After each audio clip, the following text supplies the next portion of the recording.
Hey crew, it's Adam. I'm a husband, a father, a pastor, a follower of Jesus who, just like you, is trying to learn what it looks like to fully live and follow Jesus in the middle of real life. It is one thing to be someone on Sundays, but what about Monday through Saturday? And so here, we're going to talk about faith and making a difference in the messy, ordinary moments where it's often the hardest to live out. Some weeks I'll share what God is teaching me. Other weeks I'll sit down with leaders, pastors, athletes, friends. There's no fluff, just encouragement and truth for your life between Sundays. I'm so glad you're here. Well, hey crew, welcome on back to Life Between Sundays. Let's go. We are here in Adam's office. Let's go. We are feeling refreshed, ready to roll, knock the week out. Let's go. How are you feeling this week? I'm feeling very good this week. What are you going to do with all this free time you got? Oh, it's usually trouble because I have free time and I start brainstorming random ideas. It becomes not free time very quickly. The free time turns into, let's do these other things. I'm working on Which is good. No, but I'm working on trying to be bored more. How's that going? I'm not good at it.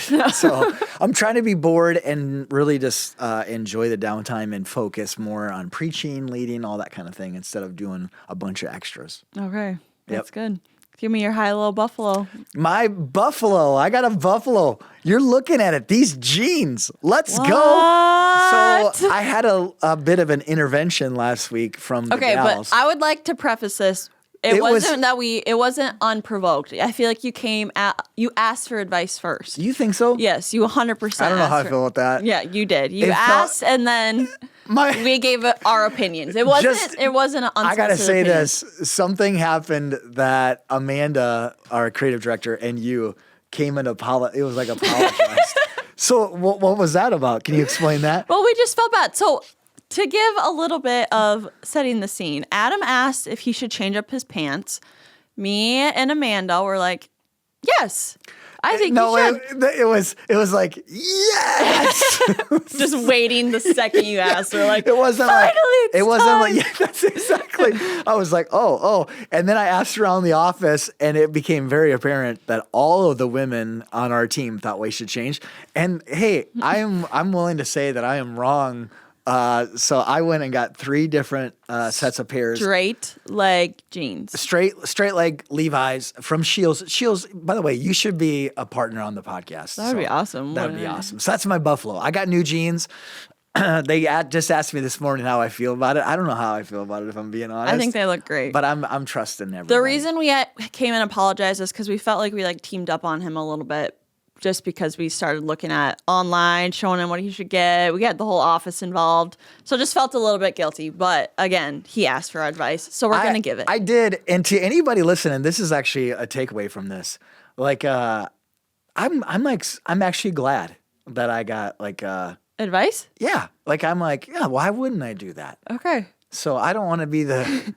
So what's the takeaway? Ask someone in your life for advice? Yeah. If you got a team that you love and respect, or a family or friends that you love and respect, and they all say the same thing, that's probably... Especially Amanda, I would listen to her. She is on style every single day. There it is. Totally that's my buffalo. Her. Okay, I love it. Well, today we have a great episode for you guys. You had Noah Herrin on. Yeah. Tell us a little bit about Noah. Yeah, so Noah is, in my eyes, the up-and-coming. There's so many awesome younger pastors, but he is an up-and-coming, and he's not even an up-and-coming. He is one of the leading pastors in our country right now. He's out of Nashville, is where he's pastors a church called The Way.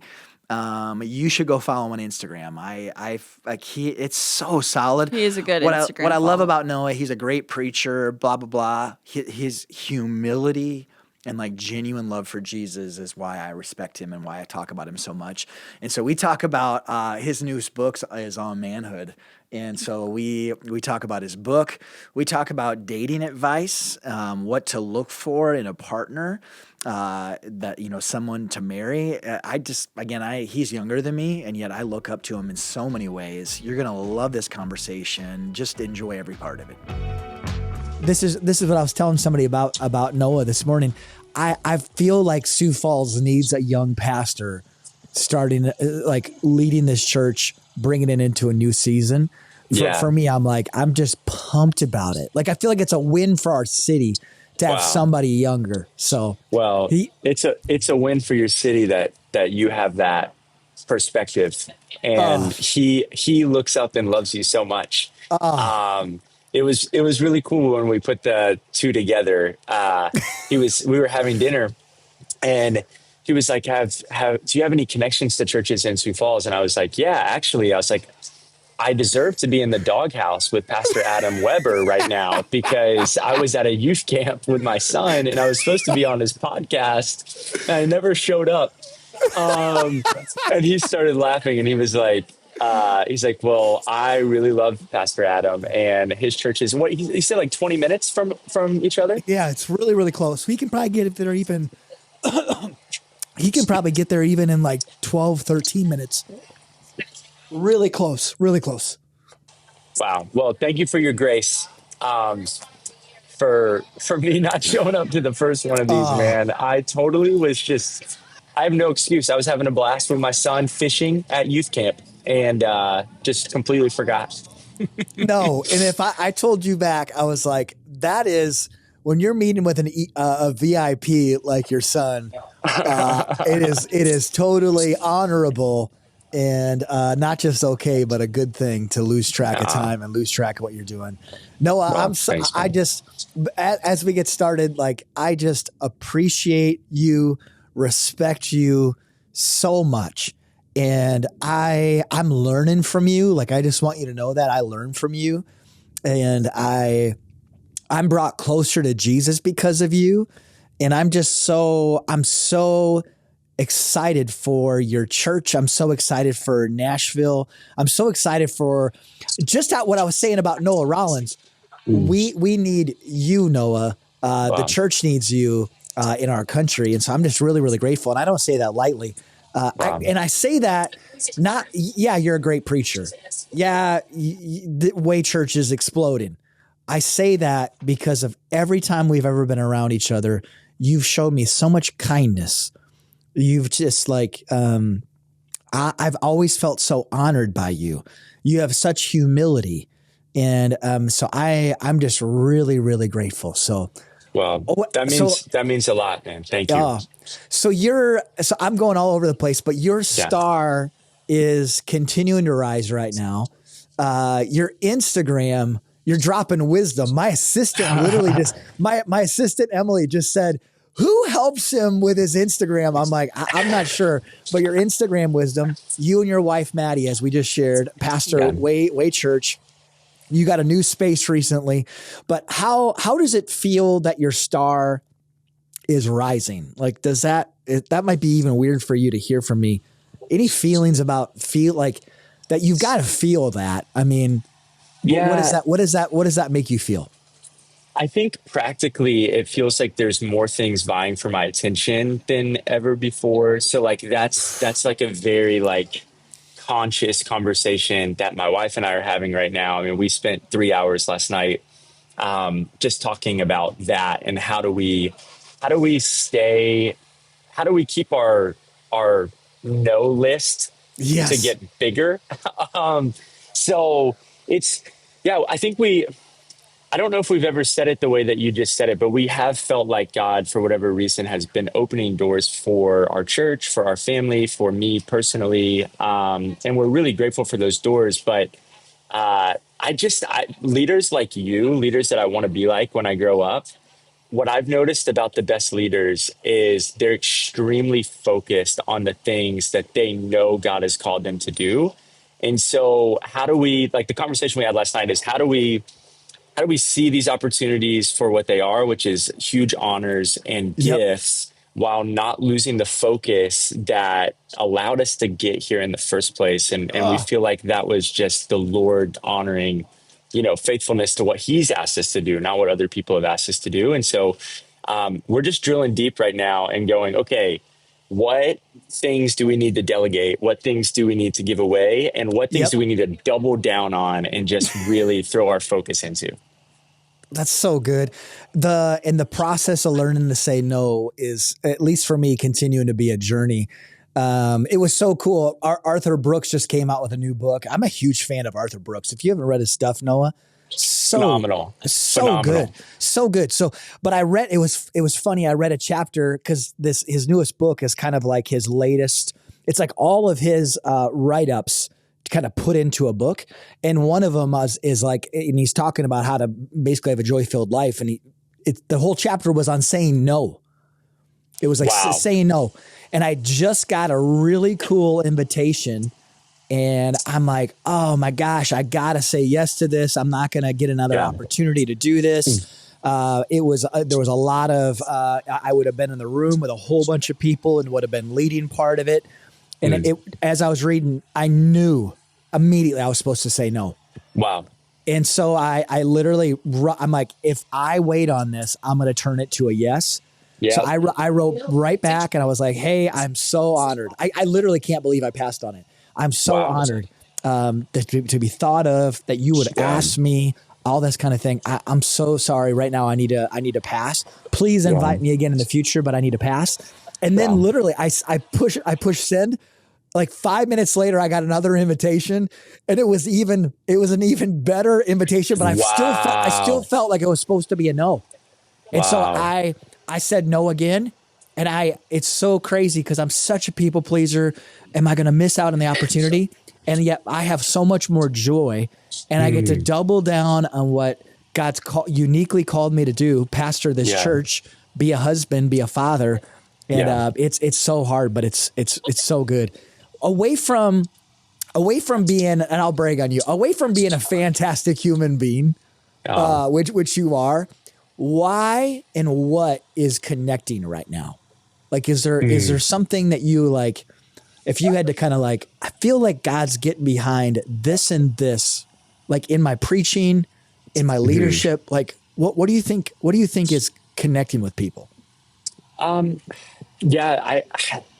think there's two things that popped into my head. The first one is the word of God, which, sounds like the cliche thing to say with two pastors talking on a podcast. But here's the shift that I've noticed. I'd be really interested to hear if you would agree with this, but like, it feels like the craving swung from these series that kind of piqued people's interest because the series was cool to now people are really just wanting to learn the Bible. So that's kind of where I'm at, is like we started the church a little less than 2 years ago, and we were always preaching the Bible, but it was just like we were trying to get super clever with these series and all these different things. I have no problem with that. But the sermons that people were resonating with the most were the ones where I just taught verse by verse through the book of James, or taught verse by verse through the Sermon on the Mount. And I would be like, hey, why is it that you're emailing me? Or why is it that you're calling me? Or why is it you're coming up to me after church? And I found out, well, it's because a lot of these people in our church have never read that story. They've never read that chapter. They don't know what it's like to read the Bible in its context. And so they're learning so much from those sermons, stuff that you and I, I'm assuming maybe you grew up in church, or you've just been pastoring for 20 years now. It's like, you know that portion of the text. You just assume sometimes that they do. And so every single sermon right now at our church, we're doing verse by verse, and I'm just kind of unpacking the text, and our people are loving that. And then I think I think the Lord really kindly set me free from the pressure to preach a certain way. And so, I'd be inspired by these different guys and their preaching style. And then I would try to take bits and pieces and kind of attach it to what I thought God wired me to do. And right now I just kind of feel like I'm not thinking about my delivery at all when I'm on stage. I'm literally just being me. And I just find someone's going to be listening to this like, man, super profound. But I'm just finding so much connection. I heard a pastor say one time that anointing is where preparation meets authenticity. And I'm just feeling a little bit of that flow right now, where I feel like the more authentic I can be paired with preparation, the sermons seem to be going deeper because of those two things. Whoa. Is there anything you can, like, how would I see that? I might not even be able to see it. So let's say I heard you preach in person a bunch of times in the past compared to now. Yeah. What is there any difference to the eye that you can see in that? I'm really curious about that, Noah. Yeah. So like if I sent you my sermon notes 5 years ago, the sermon would have been, say whatever the title is, I read the text, I'm going to share a story of some kind, try to get you laughing. And then I'm going to kind of reference the text throughout the sermon. I'm probably going to throw in some other scripture throughout the sermon, but I'm not really always going to work my way through it chronologically. Yep. Whereas right now, I'm jumping straight in. Normally I'm saying, hey, turn to, I'm blanking right now on even what I preach. Jesus clearing the temple. Hey, turn to, the text. And as people are turning, I'm sharing the story up front. And then when I'm done with the story, I'm literally I'm reading a verse, maybe 2 verses, and then I'm talking about it. And then I'm reading a verse and I'm giving context and I'm talking about it. And then I'm reading a verse. And so it kind of feels like I'm giving someone a tour of the Bible, and I'm just pointing out what we're passing. And what it's done is it's taken so much pressure off of me to try to be amazing. And really, I'm just trying to be helpful.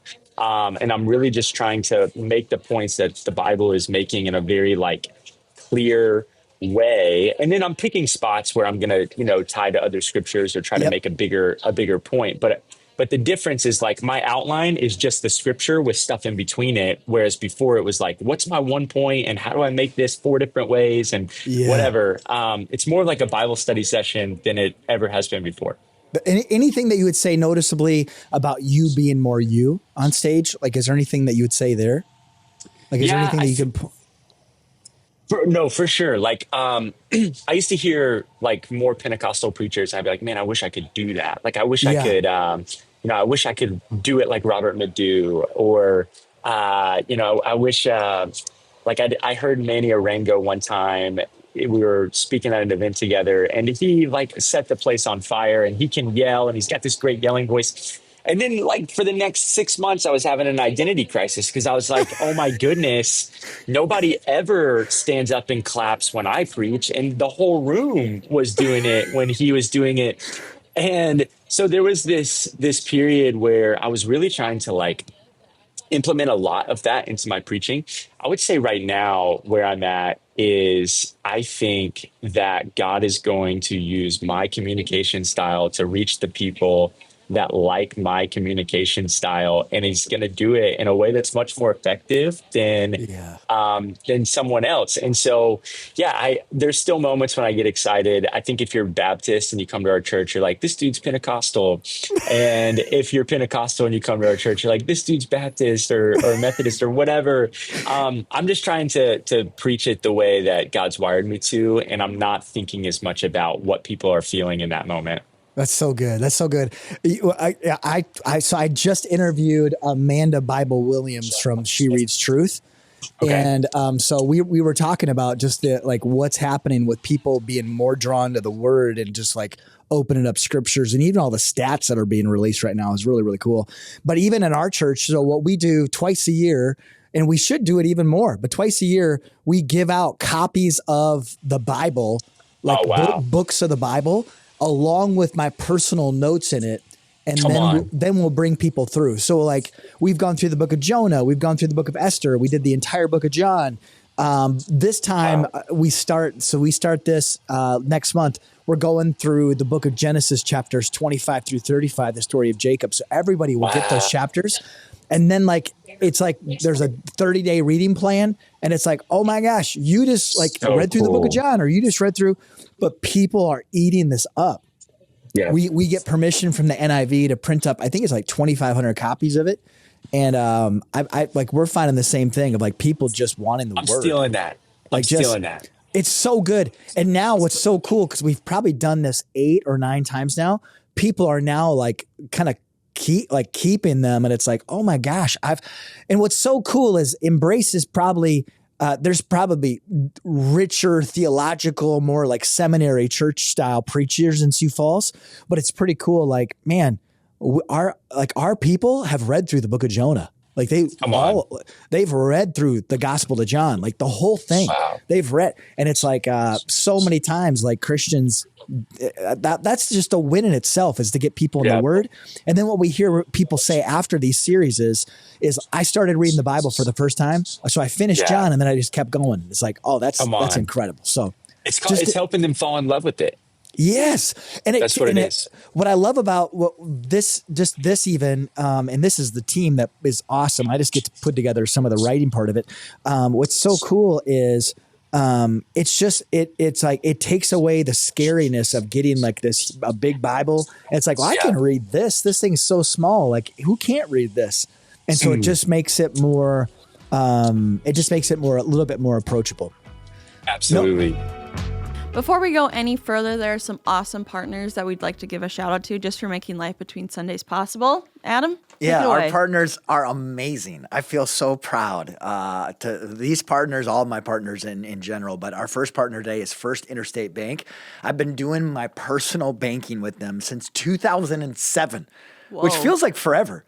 It was. That's a long time. Almost 20 years. I was just telling someone at First Interstate, I know I mention her all the time, but Joy at First Interstate Bank, she's at the 57th Street and Cliff location. She's my second mother that I never had, that I want so much. She's married to a pastor as well, so we just connect. Really? We just connect on every level. I didn't know that about her. Honestly, there's been times that I'm tempted not just to go to her for banking, but I literally want to call her just for life advice and wisdom. Like, Joy, what would you do with my car? Like, what do you I got this conflict in my marriage. What should I do, Joey? Like, I just feel like I need.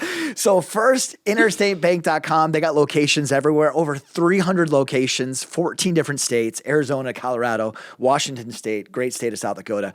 To find a location near you, visit firstinterstatebank.com. Our second partner is Vern Eide Mitsubishi. If you've talked with me for 5 minutes, I'm talking about Vern Eide, and I'm talking about their owner, I should say. Vern Eide is originally their owner, but Jim Lake is just Vern Eide is a name? Oh, That's a man's name? Absolutely. That's literally who was like a second father to Jim. Oh, really? Yeah. His wife, this is crazy. Vern's wife just passed away last week.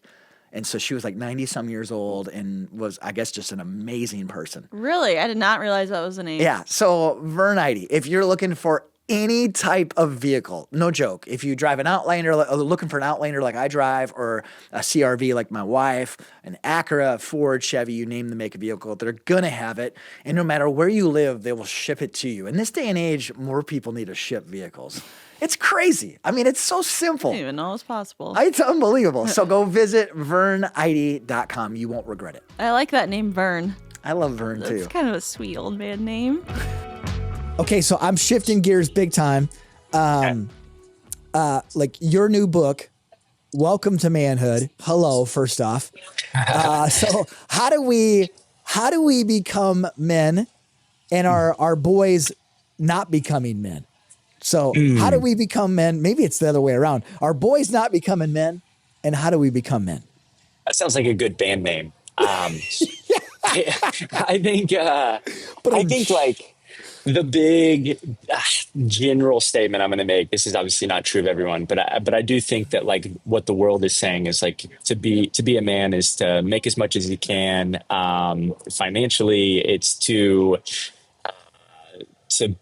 get girls, it's to build a name for yourself, it's to grind and really build a kingdom of you. Whereas if you look at the man who made the greatest impact on the world, he did the exact opposite of all those things. He wasn't trying to build, something that was all about his reputation and fame. He was regularly giving away fame. He was serving others. He was putting other people ahead of himself. He was laying down his life. And so the kind of differentiator that I'm making in the book is like, hey, even if you're not a follower of Jesus, you should at least consider that his idea of manhood actually lasts a lot longer than yours does, right?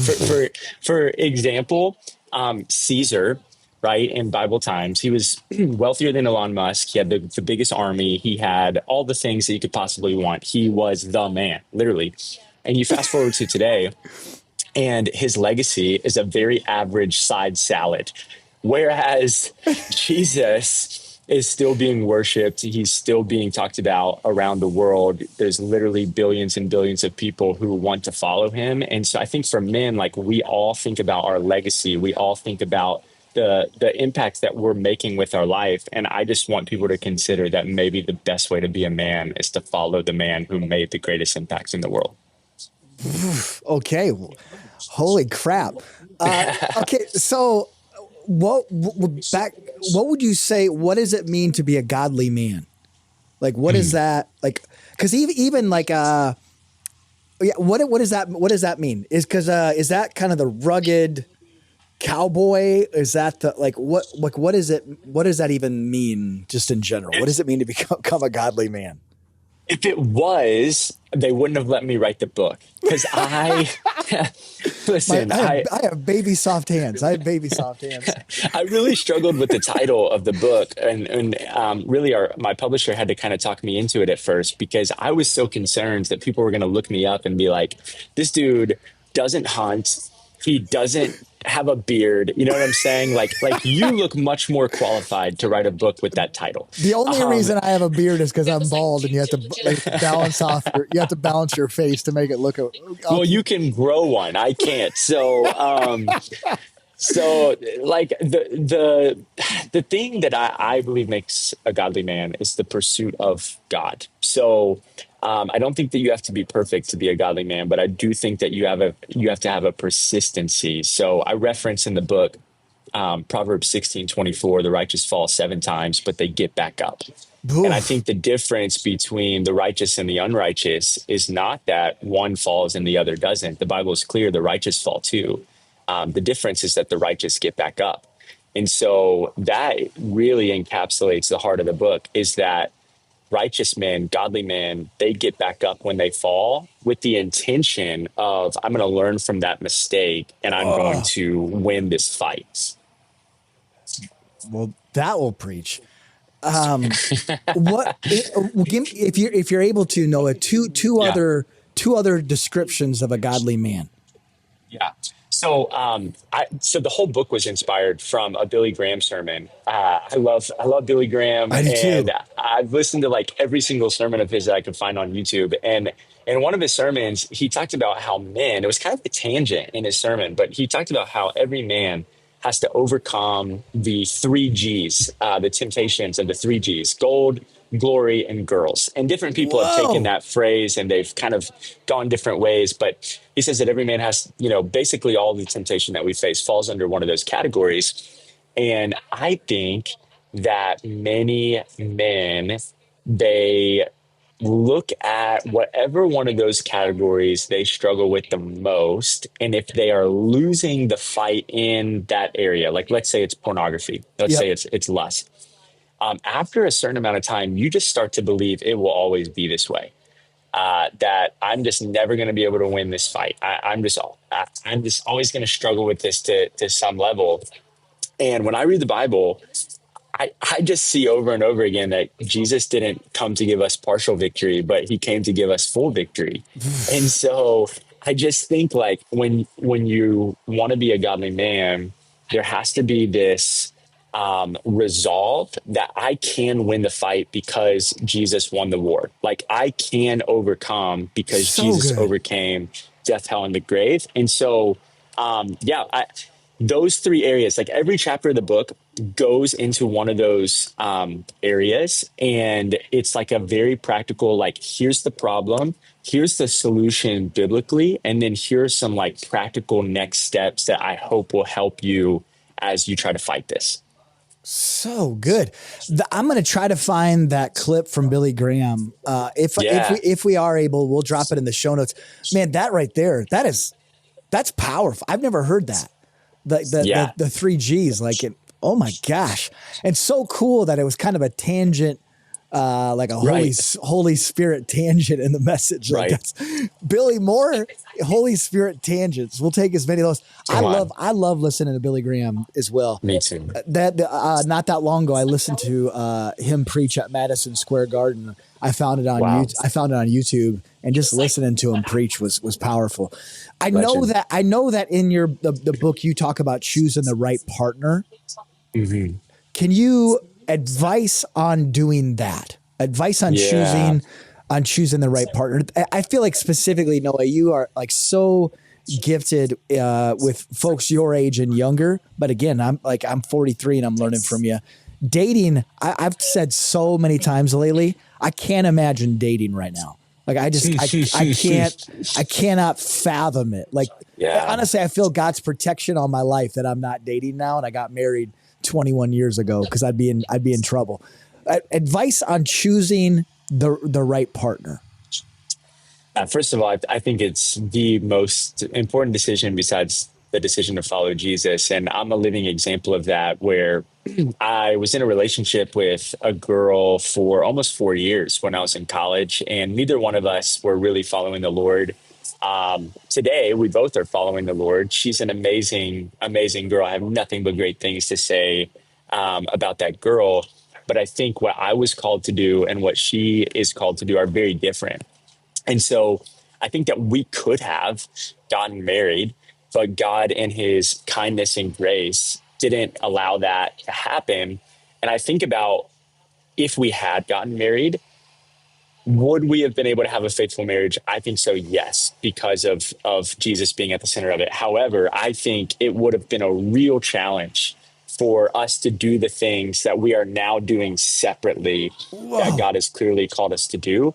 And so it's not just a matter of like all the basic stuff that, if you attend a church, you're going to hear on a regular basis, which is like, you want to be equally yoked. You don't want to date someone who's not a believer. Like, you want to, like, that stuff is like foundational for sure. But it's even more than that. Like, you want to be thinking, what am I called to do? And is this person going to make that better? Is this person going to make that more effective? Is this person going to love that? Or is this going to be someone that I have to convince every time I feel called to do that thing? Or I have to talk them into all the things that I love to do?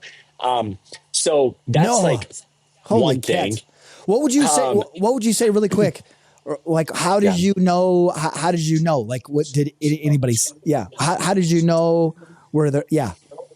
So, I mean, it started like with my wife, Maddie. We've been married for 6 years. We went on a date. We were living 4 hours away from each other.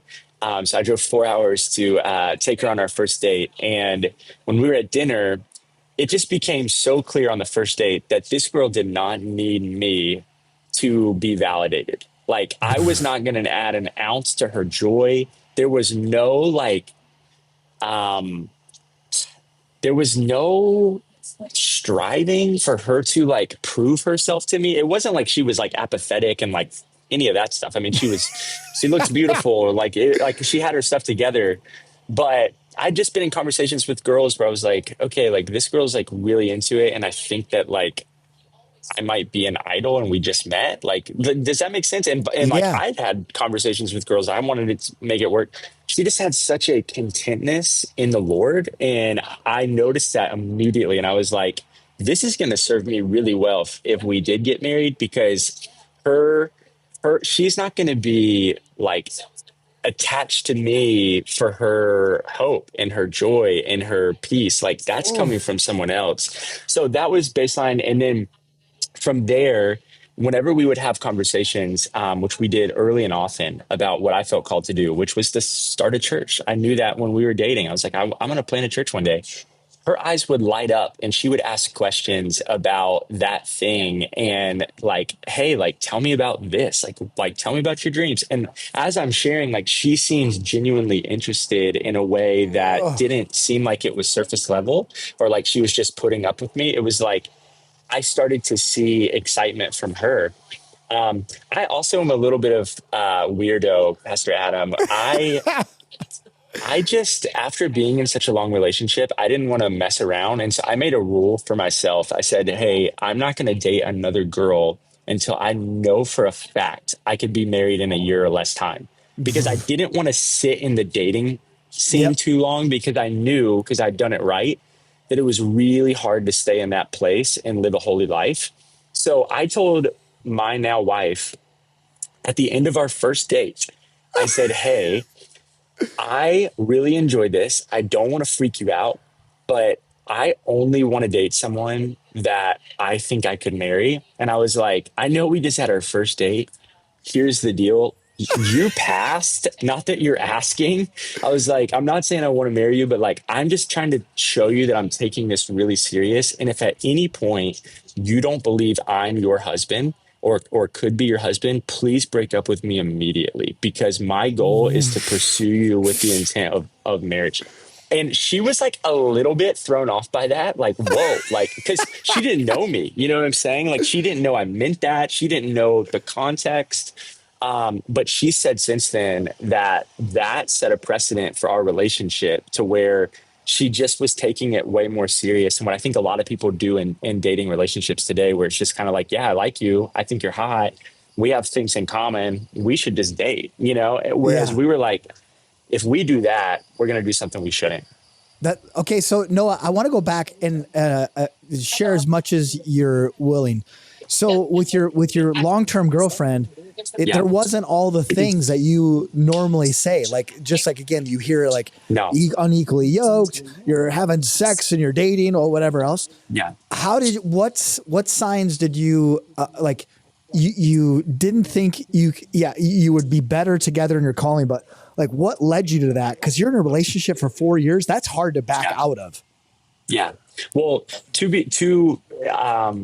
be sure, like we definitely crossed lines that we shouldn't have. And then what happened was I gave my life to Jesus. She gave her life to Jesus.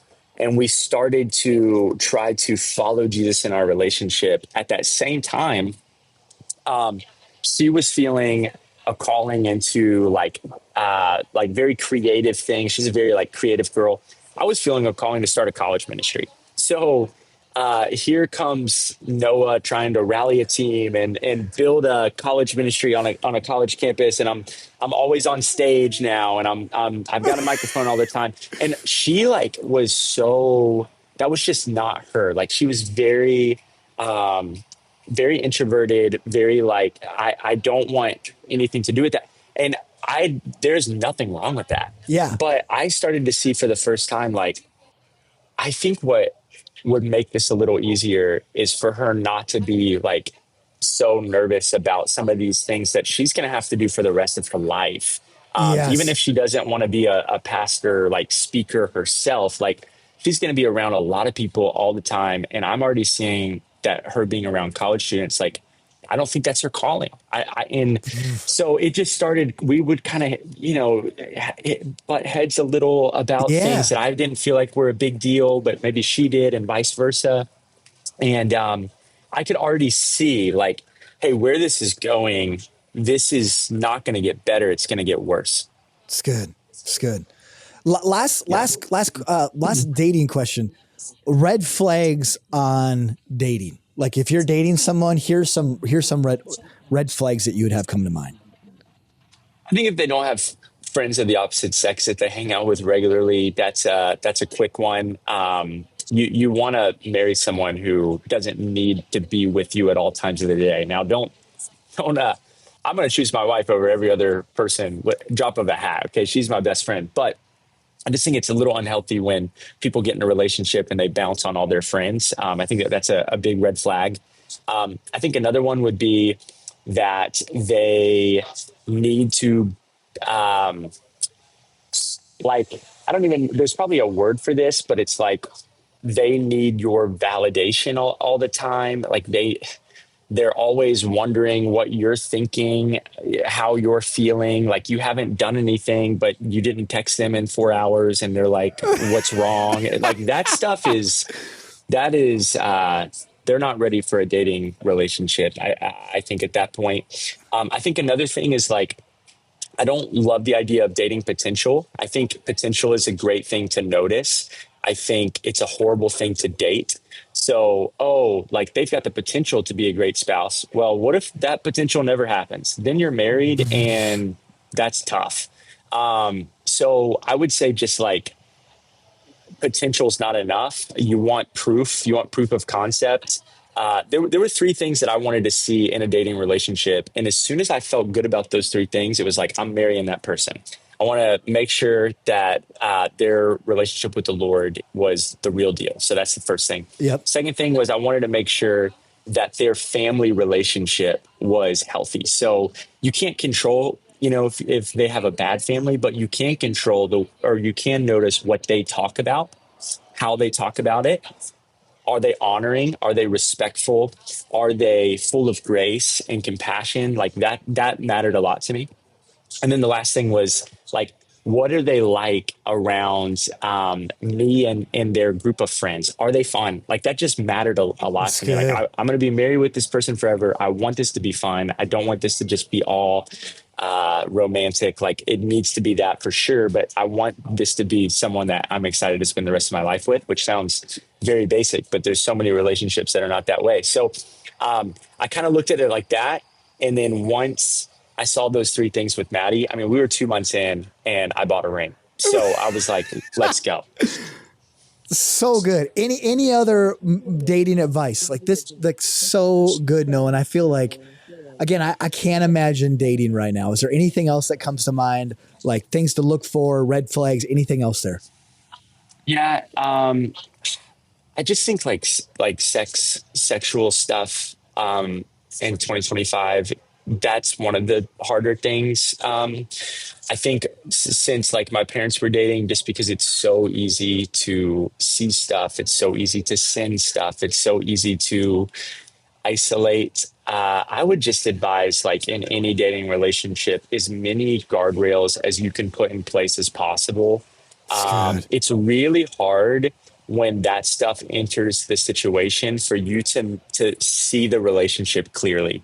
I honestly think if me and my prior relationship had been able to stay pure, we actually would have ended our relationship sooner, because we would have been able to see that it wasn't going to work. But the moment you start doing things sexually that is against the Lord's design, there's just an extra attachment there. And next thing you know, you're marrying someone that was not the right one. You were just getting things that felt really great, and you confused that with love. And so I would just like as many guardrails as possible, not because God has like this big no sheet for you, but because his design is literally so much better than you could imagine. So good.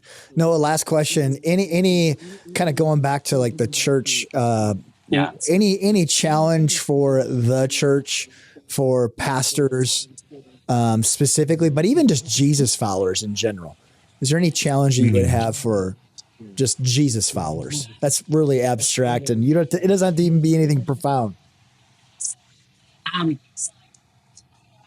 I think that the quiet time with the Lord, what has changed my quiet time is giving God space to talk back. And so for a long time, I'd read my Bible, I'd pray, and then I'd go. And I'm not one of those dudes who like spends 2 hours a morning reading, you know what I'm saying? Like I do when I sermon prep, but I'm like a 15, 20 minute read, pray, go. Yeah. And that has always been amazing for me. Like I've seen so much fruit from that.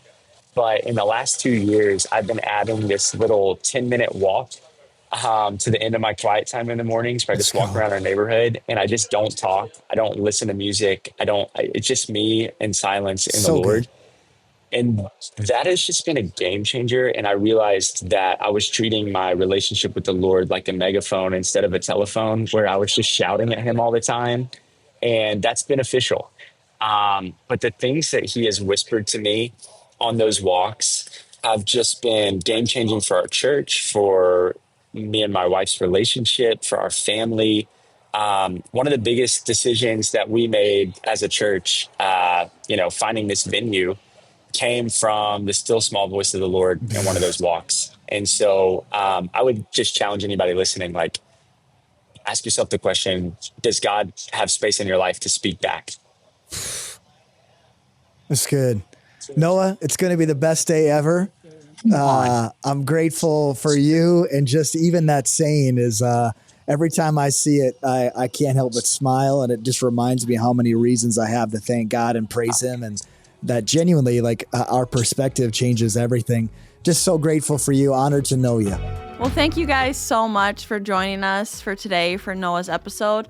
Noah talked a lot about manhood. Do you have a challenge for any of the men listening? Oh, gosh. Give them a challenge for their week. I feel like I don't know if this is I don't know if this is a good challenge or not, but I'm just finishing this series called Be a Man, and if you're looking for series at Embrace. Preaching. Yeah. So we just finished a preaching series at Embrace, and it's really seemed to connect with people. So you can go to Embrace's YouTube and watch week 1 of the Be a Man series. That'd be my challenge. There's probably a whole bunch of other things. We'll go do that. Noah, just huge respect to you. I'm just so excited about what God's doing in and through you and your family and your church. Thanks to our partners, First Interstate Bank and Vern Eide Mitsubishi. These episodes would not be possible without both of these amazing organizations, so go support them. Have an awesome rest of your day. Thanks, guys.